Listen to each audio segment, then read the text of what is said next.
What's up, y'all? It's Ty. In this video today, we're going to be opening the 10 bucks greatest era 80s edition that we did just grind for in this season 2 challenges. Now, I will say this, I'm not a big fan of how 2K has done things recently, but I do like the fact that every Tuesday, if I grind these things out, I get a free 10 bucks. More importantly than anything, I get badges, some other stuff that I can indeed sell and turn into some solid MT. So you guys can see, like, I go through, sell some badges, sell some of my gold players, like all of these things, and they do eventually add up for some solid MT to add to my specific collection. Now, as far as cards I really want, obviously Sidney Moncrief. If I got him, he would play forever, but this card in JxmyHighroller would play for me as well. Now, those are two cards that I really do like. The problem with it is the pack odds are not great. You have a 4% chance to pull a diamond out of each and every pack. And so honestly, the odds of pulling a diamond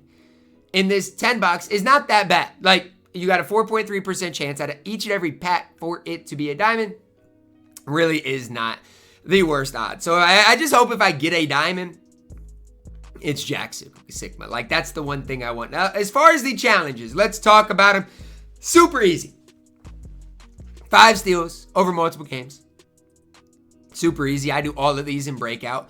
75 rebounds and points in the paint with power forward. So what I do is at the small forward position, play somebody with secondary power forward. At power forward, got to play power forward. And then at center, make sure they have secondary power forward as well to get those rebounds. 30 points in a game with a small forward 2 times. Easy in breakout, whether it's clutch time or full lineup. 5 rebounds in a game with a center 5 times. Easy. 10 assists in a game. Combine the 10 assists with the 30 points in a game. And then if you need 31 points as a shooting guard, make sure it's a small forward shooting guard, like a Jack Marin type card, and you can combine those as well. Challenges are super easy. They took me like an hour to do. Realistically, for you guys, it might take a little over an hour, but it's nothing crazy. Like, these challenges really are not super bad. Like I said, I really want JxmyHighroller because I know I'm not going to get Sidney Moncrief. So at the end of the day, you got to take what you can get. And I do think there's a chance I could get a JxmyHighroller, although I don't think the odds are good. Now, with each and every pack you open, there's going to be shoes, there's going to be badges, there's going to be things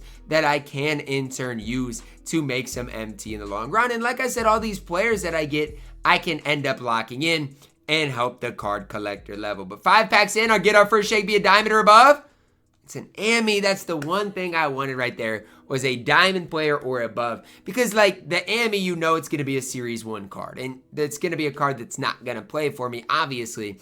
But if you do get a diamond or above, that's when you're looking at a card that definitely can help you out. Luka Doncic, I mean, I guess a card to help out my card collector level.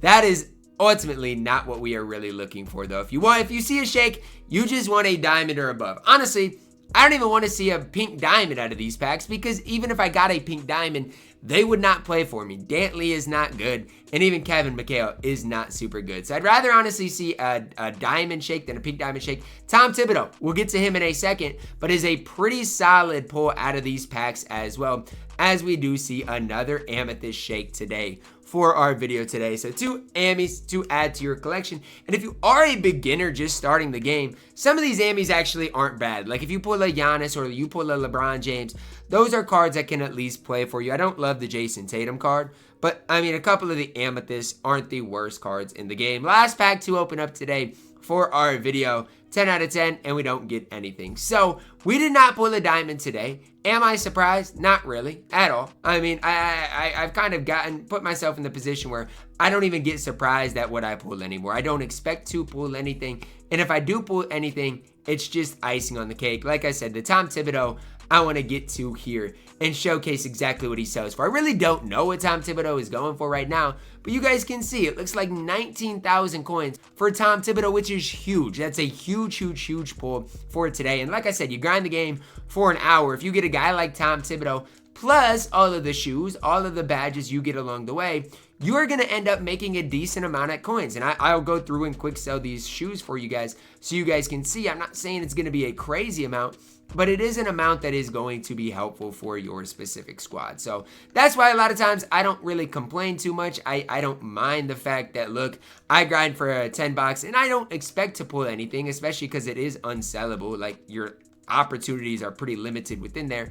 But if you do pull, you know, a couple of good badges, a couple of shoes, stuff like that, you are going to notice your MT count go up throughout the year if you grind those each and every Tuesday. So it is something that I would recommend. And when my Tom Thibodeau does end up selling, we're going to be moving and grooving as far as my MT count is concerned. Nothing really to complain about at all. So that's kind of what I got out of my 10 bucks. Like I said, I do need to go through, empty out my badges. I've got a ton of badges just sitting in my collection. And I know, for example, I don't know exactly. I think I pulled like a silver strong handle.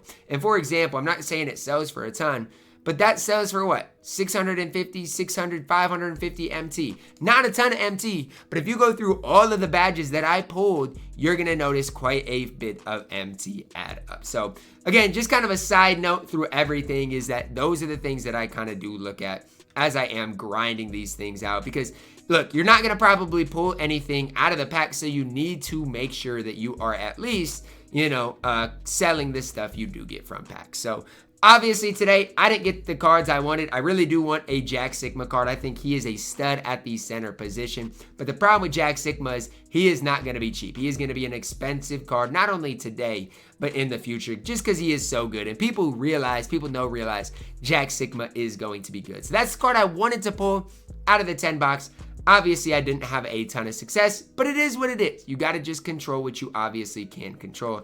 Along the way, guys, I pulled some decent badges, some other things that I can in turn sell. It's sad because a lot of these badges really don't sell for much. So you just got to take what you can get at the end of the day. But realize a lot of these things are just not going to hold on to that much value. So that's what's to know. That's where we're at as far as content today, guys. Let me know your thoughts on it down below in the comments. Like, are you guys grinding the 10 bucks each and every week it is out? I think it's one of the best value things for your time on this game. There's not a lot of good things to grind on this game. There's just not. And so when there is a solid value grind, and yeah, you got to take the opportunity. And like I said, that's where I pulled Jack Marin in season 1, and he still plays to this day. So again, go through your collection, put up some of these things that you have just some a few extra of, and even like injury cards, guys. There's no reason to have like, you know, a crazy amount of injury cards. Go through, empty these out as well, because these can turn into some solid MT as well. So just some things to think about while you guys do open your 10 boxes. You don't need to stack all these things. Obviously, I do believe it when injury cards get to 20, you can just quick sell them after packs, so it might be easier. But I like just going through and getting the MT out of them right away. Like, it is super, super, super nice to add all of the extra MT to your specific collection. So that's what's to know as far as the 10 box today. It is a super easy grind, not a long grind whatsoever, and you definitely can help upgrade your squad in a big time way. So that's kind of what's to know today. Again, I pulled Tom Thibodeau. Best pull of today is a Ruby coach that is going to sell for a decent amount. Let me know out of your 10 box who you guys get if you are grinding it out, as I continue to go through and sell a lot of things in my collection. Drop a like on the video, guys. Subscribe if you're new, and as always, man, I love you guys. Have a blessed day.